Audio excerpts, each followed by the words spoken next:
Good morning सारे थेरापियंस को हम एक न्यूज़ देना चाहते हैं। 22 जुलाई 2020 को हमारे तिराप डिस्ट्रिक्ट में 13 पॉजिटिव केसेस आए थे, जिसमें से 4 पॉजिटिव केसेस असम राइफल के रिटर्नीज थे और 9 पॉजिटिव केसेस सीआरपीएफ के रिटर्नीज थे। जो 4 पॉजिटिव केसेस असम राइफल के थे, इन चारों पॉजिटिव पेशेंट्स को असम राइफल की टीम ने मिलिट्री हॉस्पिटल दिनजान भेज दिया है। तो ये 4 जो असम राइफल के पॉजिटिव केसेस थे इस समय तिराप डिस्ट्रिक्ट में नहीं हैं। और जो 9 लोग सीआरपीएफ के हैं, इनके लिए सीआरपीएफ ने अपनी एक आइसोलेटेड कोविड सेंटर बना लिया है अपने ही प्रेमाइसेस में, जहाँ पर वहाँ के डॉक्टर की मेडिकल सुपरविजन के अंडर ये लोग रहेंगे और टाइम टू टाइम इनका टेस्ट करते रहेंगे एंटीजन टेस्टिंग किट के थ्रू। कल मैं हमारी डिस्ट्रिक्ट मेडिकल ऑफिसर मैडम और सीनियर मेडिकल ऑफिसर्स गए, हम लोगों ने खुद वो आइसोलेटेड फैसिलिटी देखी है और हम लोग सेटिस्फाइड हैं। वो फैसिलिटी बिल्कुल अप्रोप्रिएट है उन 9 लोगों को अकोमोडेट करने के लिए। तो आप सब लोगों से मेरा यही रिक्वेस्ट है, जितने भी लोग ये वीडियो देख रहे हैं, कि अननेसेसरीली पैनिक ना करें। सीआरपीएफ और हमारा डिस्ट्रिक्ट एडमिनिस्ट्रेशन कॉन्स्टेंटली उन 9 लोगों को मॉनिटर कर रहा है, उनकी हेल्थ पैरामीटर्स को और उनकी मूवमेंट को। और सीआरपीएफ के कमांडेंट ऑफिसर ने खुद ये हम लोगों को कन्विंस किया है कि वो इंश्योर करेंगे कि ये लोग या इनसे कांटेक्ट में आए हुए कोई भी लोग जनरल कम्युनिटी में नहीं जाएंगे। सब के सब लोगों को अभी भी क्वारंटाइन में ही रखा हुआ है जो उनके कांटेक्ट में आए थे, और उनके टेस्ट ऑल्दो अभी नेगेटिव आ गए हैं, बट हम एक और राउंड ऑफ टेस्ट करेंगे 4 दिन बाद। एंड जब उनका टेस्ट 2 या 3 बार नेगेटिव आएगा, तभी हम उन लोगों को बाहर कम्युनिटी में जाने की परमिशन देंगे। तो आप सब लोगों से, जितने भी तिराप और खोंसा के लोग हैं, आप सबसे रिक्वेस्ट है कि आप बिल्कुल भी पैनिक ना कीजिए as far as these 13 cases are concern.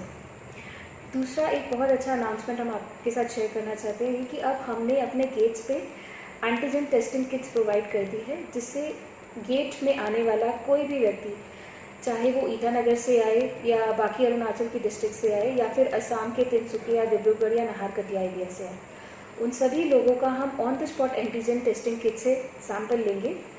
इस सैंपल को हम 15 या 20 मिनट्स में उसमें पॉजिटिव या नेगेटिव स्टेटस क्लियर हो जाता है। सारी फैसिलिटीज़ गेट्स पे प्रोवाइड कर, एक ही हमारा गेट है अकुंजरी गेट, वहाँ पे प्रोवाइड कर दी गई है। मेडिकल स्टाफ वहाँ बैठेगा और यदि कोई केस पॉजिटिव पाया जाता है, भले वो असम का हो या कोई भी अरुणाचल डिस्ट्रिक्ट से आया हुआ व्यक्ति हो, यदि वो पॉजिटिव पाया जाता है, उसको इमीडिएट फैसिलिटी में भेज दिया जाएगा और किसी भी तरह का कम्युनिटी स्प्रेड हम विद इन तिराप या खोंसा नहीं होने देंगे।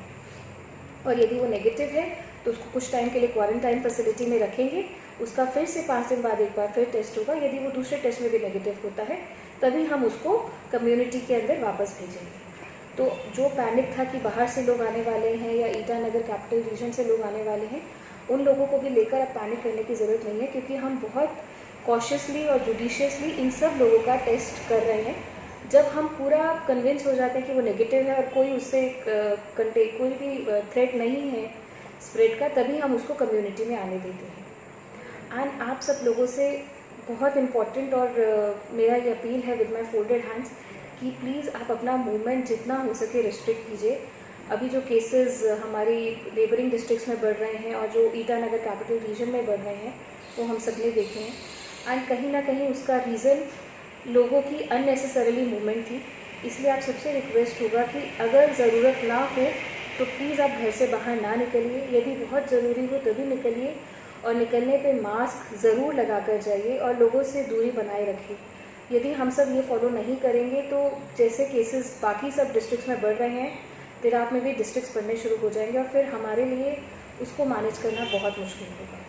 सो अभी तक हमारे पास ये 13 केसेस डिफेंस पर्सनल के पॉजिटिव हैं और एक सिविलियन पॉजिटिव केस है देवमाली में, जिसका एक नेगेटिव टेस्ट आ चुका है। हम दूसरे नेगेटिव टेस्ट का वेट कर रहे हैं। जैसे ही वो नेगेटिव टेस्ट आएगा तो हम उसको भी वापस फ्री कर सकेंगे। सो आप सबसे बस यही मेरा रिक्वेस्ट होगा, अपनी मूवमेंट रिस्ट्रिक्ट करिए, स्पेशली असम राइफल और सीआरपीएफ की एरिया के आसपास ना जाने से ज़्यादा अच्छा होगा। Thank you.